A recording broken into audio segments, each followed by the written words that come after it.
Show me your friends and I'll show you your future. Unless you want average in America, married, 2.4 kids with 1.5 dogs. But I can guarantee you, you will never achieve anything greater than your highest aspiration.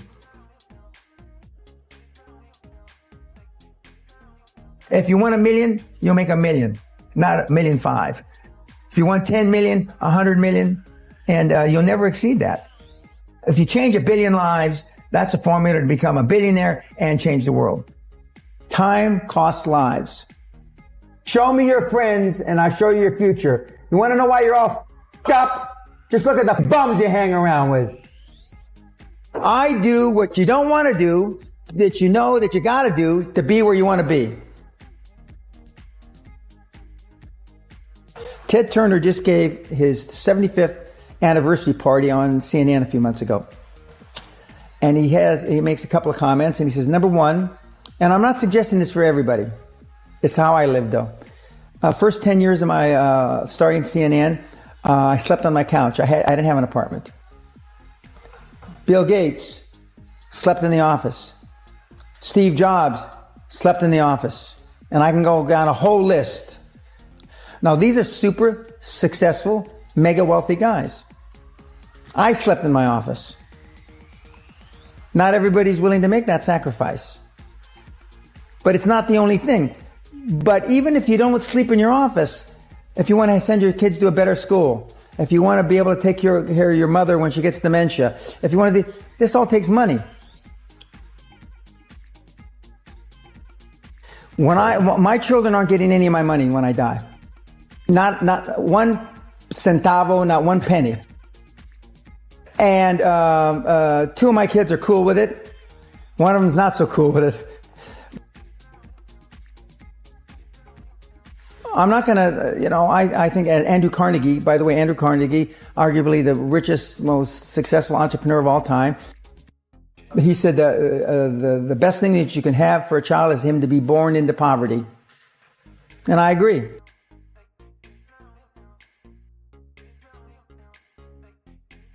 Lack of self-esteem, lack of self-worth. Now, they think they have self-worth. They think because they've made a few bucks. But in actuality, and when they measure it against the other 8, 10, 12 people sitting around the table, they realize, or they start to question, hell, maybe I was just lucky. Now, all of us, when you're only a one-trick guy or gal, think, was I lucky? Now, I've done it so many times, I know I wasn't lucky. I might have been lucky the first time, but I haven't been lucky the 15, 20, 40, 50. I know that. Okay. But maybe I was lucky the first time.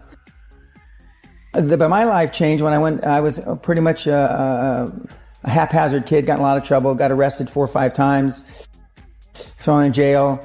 And this was with my dad as a cop.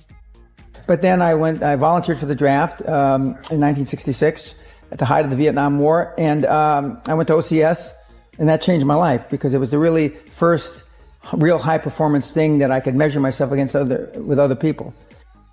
2/3 of all Fortune 500 CEOs have one thing in common: military background. Really? 2/3 of those 2/3 have something else: martial arts. What do you learn in martial arts, Brian?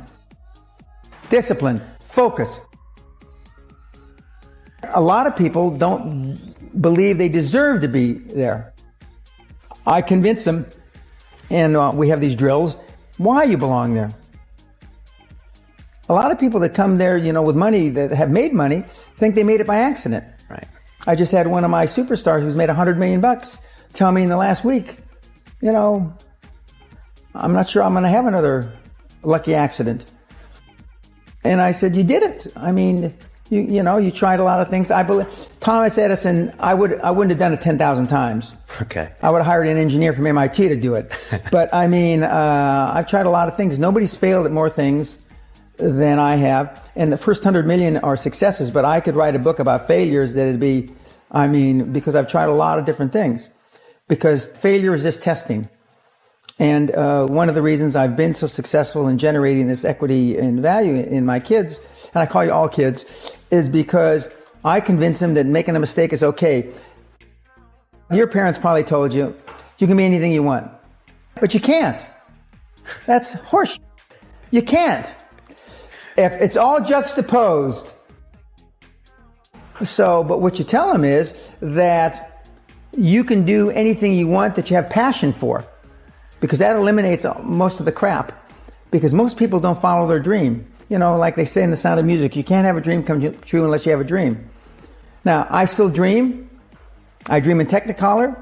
I say my affirmations and goals every single night. It's bloody hard to be a high-performance person. Perfection equals paralysis. If you left it to engineers, no car would ever come off the assembly line.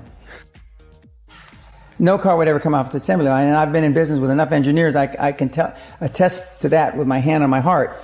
They'd still be trying to make it better. And the internet business is very much the same. The internet kids want to test and test and test, and they want the landing page to be this. And roll it out. The great thing about the internet is your results are instantaneous.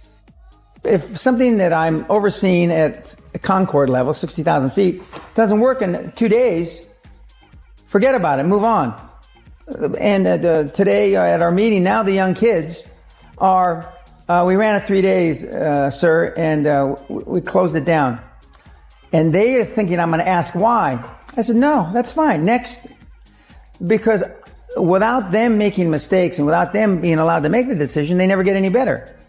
And 95% of the time, I know probably better than they do. We're never going to be able to know everything or have them know everything unless they make some mistakes and get comfortable with making mistakes.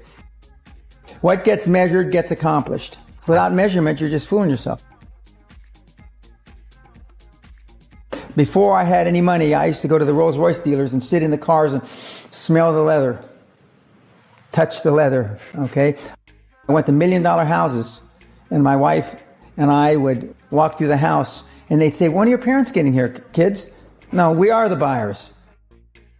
Practice within when you're without. Practice being successful. How many people listening to this today practice being successful today? Through affirmations, through going to the Rolls-Royce dealer, maybe Lamborghini, maybe something else. Right. In my particular case, it was Rolls-Royce. And within a year of me going to the Rolls-Royce dealer, I had a Rolls. Okay, within 19 months of me dreaming and adding it to my goals, a castle on an island, I own Guthrie Castle. 19 months. Okay. Go to stores you can't afford.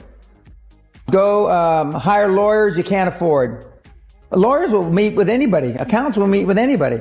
Go to the big four accountants with a business idea. The first couple of meetings are for free. Jettison probably a lot of the people you hang around with. If you have poor public speaking skills, join Toastmasters. Do these. If you went to a good school and you're not successful, go to the alumni deals. Okay? I didn't go to a good school. I'm a perfect living example that a lot of trouble as a kid, working class background, my parents. Went to just a mediocre university that I flunked out of 3 times before I finally graduated with honors, and had no money to begin with, $820. So it's all possible. But I devoted myself to feeling successful. I was wearing suits like this before I could afford them. Most people procrastinate because they're unsure, so just do it. But I've never had a problem just doing it. Because one of the things is you learn as a young combat infantry officer is time costs lives. We overanalyze because we're unsure. We don't overanalyze because we are not sure if it'll work or not. We're more worried about, on the emotional side, it embarrassing us.